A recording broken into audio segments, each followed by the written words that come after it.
हमारे भोजपुर के जितने पत्रकार आए हैं सबका स्वागत है। और आज भोजपुर जिले में जो हमारा कार्यक्रम है, पार्टी का कार्यक्रम है, जो पूरे बिहार में हर जिले में हो रहा है, इसका नाम है कार्यकर्ता दर्शन सह संवाद कार्यक्रम। और इस कार्यक्रम के तहत आज भोजपुर जिले के सभी विधानसभा के हर ब्लॉक के पंचायत के जो हमारे कार्यकर्ता हैं, जो बूथ पे तैनात रहते हैं, पंचायतों में रहते हैं, उनसे सीधा संवाद हम लोग करेंगे।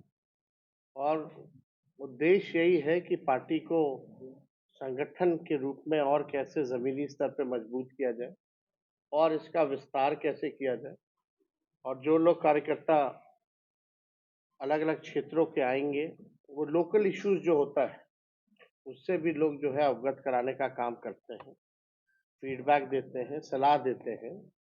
और उसी के सलाह पर जो है हम लोग को निर्णय लेने में भी किसी चीज को लेकर के सहूलियत होती है। तो कोई कमी बेसी हो तो उसको कम्युनिकेशन गैप ना हो, इसको देखते हुए ये कार्यक्रम जो है रखा गया है।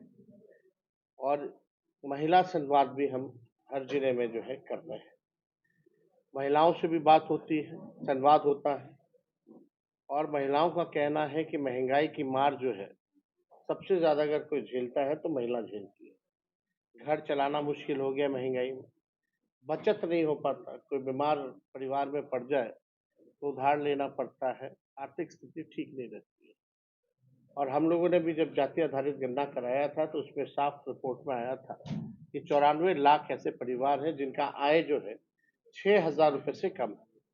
तो इन्हीं सब फीडबैक पर हम लोगों ने तय किया था कि जब सरकार हमारी बनेगी आने वाले चुनाव में, तो 1 महीने के भीतर जो है माँ बहन मान योजना की शुरुआत हम लोग करेंगे, जिसमें सीधे 2,500 रुपए जो है खाते में उनके जाएगा।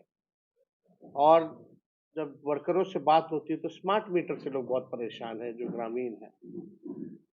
तो हम लोगों ने तय किया, क्योंकि बिजली का दर जो है बिहार में पूरे देश में सबसे महंगा है, तो 200 यूनिट फ्री में बिजली हम लोग उपलब्ध कराएंगे। वृद्धा पेंशन हो, सामाजिक सुरक्षा पेंशन हो, जो 400 रुपए मिलता है उसको बढ़ा करके हम लोग 1,500 रुपए करेंगे। और एक बार पूरा बिहार घूमने के बाद जो है हम लोग अपना ब्लूप्रिंट बिहार के सामने, बिहार की जनता के सामने क्या हमारा विजन है, बिहार को हम लोग आगे कैसे ले जाए, इस पे भी हम लोग चर्चा करेंगे। आपराधिक घटनाएं बढ़ गई हैं, लॉ एंड ऑर्डर का क्रिमिनल डिसऑर्डर जो है बिहार में हो चुका है और पूरी तरीके से अपराधी जो है बेलगाम हो रखे हैं। डबल इंजन की सरकार है, 20 साल से नीतीश कुमार जी बिहार के मुख्यमंत्री हैं और 11 साल से केंद्र में एनडीए की सरकार है। हम लोगों का बहुत पुराना मुद्दा, महत्वपूर्ण मुद्दा रहा है कि बिहार को जो है विशेष राज्य का दर्जा दिया जाए, विशेष पैकेज मिले। और यही बात आदरणीय नीतीश कुमार जी भी कहते थे। अब तो वो सरकार में है, अब देगा कौन बिहार को विशेष राज्य का दर्जा। इसी बात पे नीतीश कुमार जी कहते थे कि भाई पदयात्रा भी करना पड़े तो वो करेंगे, मांग करते रहे केंद्र से। आज तो खुद केंद्र में सरकार में वो पार्ट एंड पार्ट करे, तो कौन दिलाएगा बिहार को विशेष राज्य का दर्जा। अभी मुख्यमंत्री जो है 2 अरब 25 करोड़ 78 लाख रुपए खर्च करके संवाद अपना कार्यक्रम चला रहे हैं प्रगति यात्रा के नाम पर, लेकिन किसी से संवाद नहीं करना, चाहे उनके अपने कार्यकर्ता हो, चाहे ग्रामीण हो। और जो सुनहरा सुनहरा जो अधिकारी दिखाते हैं वही मुख्यमंत्री जो है दिखते हैं। कल हमने ट्विटर पे भी पोस्ट किया था कि प्रगति यात्रा में क्या दुर्गति थी और उस दुर्गति में अपनी प्रगति वो ढूंढ रहे हैं। किस हिसाब से घेराबंदी किया जाता है, असली चीज जो है नहीं दिखा जाता। 5,000 ऐसे पुल पुलिये हैं जिनका अप्रोच पत्र नहीं है। पुल है तो अप्रोच पत्र नहीं है, अप्रोच पत्र है तो पुल नहीं है। ये समस्या पूरे बिहार में पिछले बार भी यात्रा पे मुख्यमंत्री निकले तो उसका कोई काम क्या हुआ वो किसी को नहीं पता।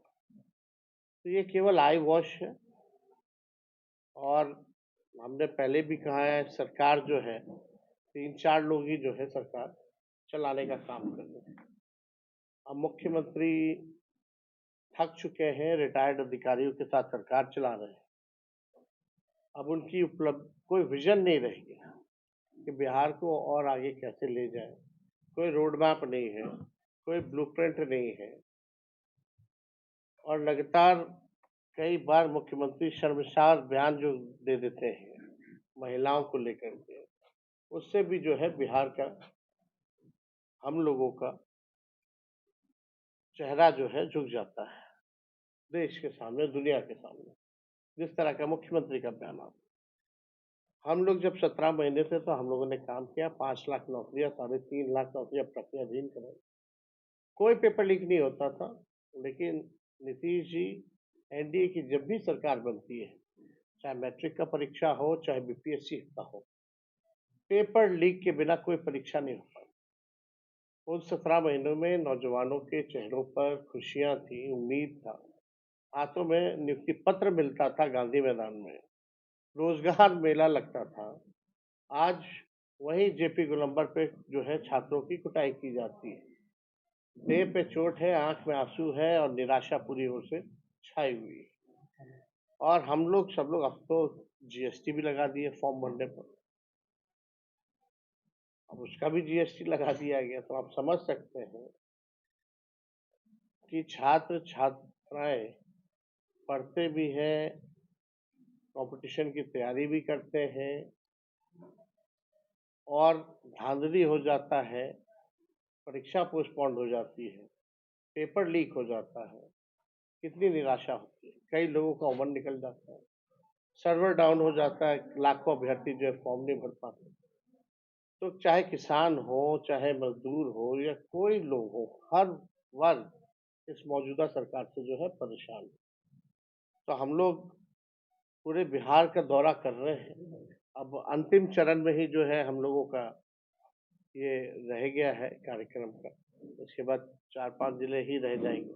हमको लगता है कि नवादा, नालंदा, पटना, वैशाली, छपरा और सिवान जो है रह जाएगा। हमको लगता है कि फरवरी फर्स्ट वीक तक ये हम लोग जो है कंप्लीट कर लेंगे।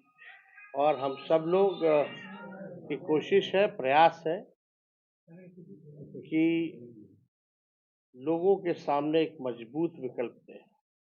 क्योंकि 20 साल तक अगर एक ही ब्रांड का एक ही बीज अगर खेत में रोपिएगा तो जमीन भी खराब हो जाता है और फसल भी नहीं आती। तो अब समय है नए ब्रांड का नया बीज लगाने का, ताकि फसल भी अच्छी हो और आने वाले नस्लों का भविष्य भी बेहतर हो। तो और कोई सवाल अगर आप लोगों का होगा तो एक एक करके पूछ सकते हैं। सबसे पहले सवाल ये है कि एनडीए में सब कुछ ठीक नहीं चल रहा है। चुनाव नजदीक आते ही बगावत की चीज निकलने लगे हैं। जीतन राम मांझी लगातार बयान दे रहे हैं। और देखिए उनकी एक जिले की पार्टी, उसमें हम क्या कहते हैं। फिर से नीतीश कुमार पलटी मारेंगे क्या? फिर से आपके साथ नहीं कोई सवाल, अब चुनाव होगा, राम मंदिर के 1 साल हो गए हैं, जवाब दे दे। चुनाव अब होगा, अब जनता चुनाव करेगी। जिस जतिवार गणना का आप उपलब्धि कर रहे हैं, उसी उपलब्धि को राहुल गांधी नकार रहे हैं, कह रहे हैं कि हमारी अगर सत्ता आएगी तो फिर हम दोबारा करवाएंगे बिहार में। हम इस बात को कई बार कहे, जो आपका रिपोर्ट आया उसके तहत आरक्षण बढ़ाई गई, लेकिन और उसका क्या किया गया? जो हम लोग योजना ला रहे थे उसका तो सरकार कुछ कर नहीं रही है। और जो आरक्षण हम लोगों ने बढ़ाया था वो तो निरस्त करवा दिया गया कोर्ट से। तो इसका उपयोग तो कुछ नहीं हो रहा। उसके संदर्भ में उन्होंने कहा था कि भाई जो भी हुआ है उसका रिजल्ट क्या आया है। हम लोगों की सरकार के जाने के बाद उन 94 लाख परिवार जो गरीबी रेखा के नीचे पाए गए हैं, 6,000 रुपए से जिसका कम है, उसके लिए क्या किया गया?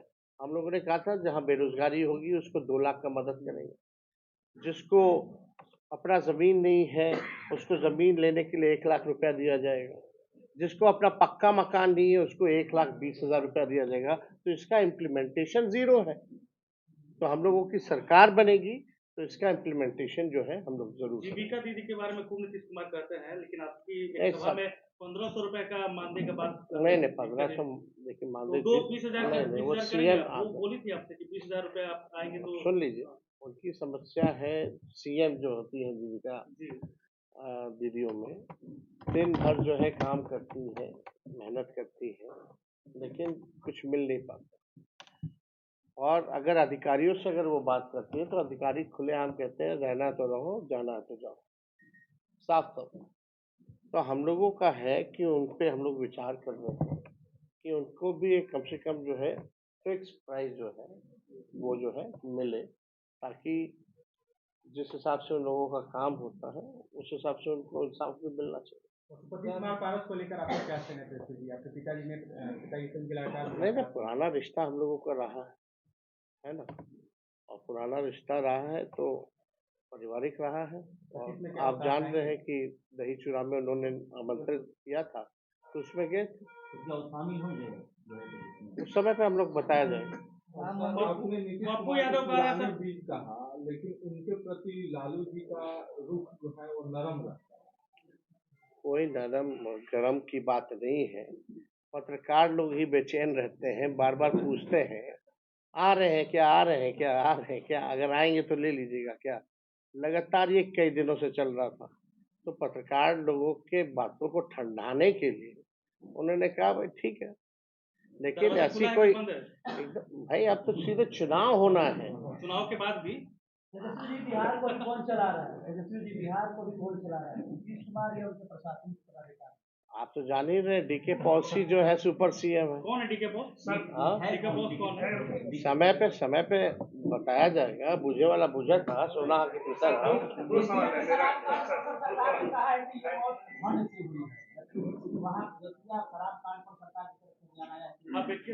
देखिए कहीं भी शराब की घटना से अगर मौत होती है तो प्रशासन का पहला कोशिश यही रहता है कि उसको छुपाया जाए और कोई ना कोई अलग मुद्दा जो है लाने का काम करती है, तो आई वॉश करती है। लेकिन आप भी जानते हैं, हम लोग भी जानते हैं कि क्या सच्चाई है। कांग्रेस को नेतृत्व करना चाहिए। अगर तेजस्वी की सरकार बनती है तो क्या बिहार में पुनः फिर से शराब खोला जाएगा?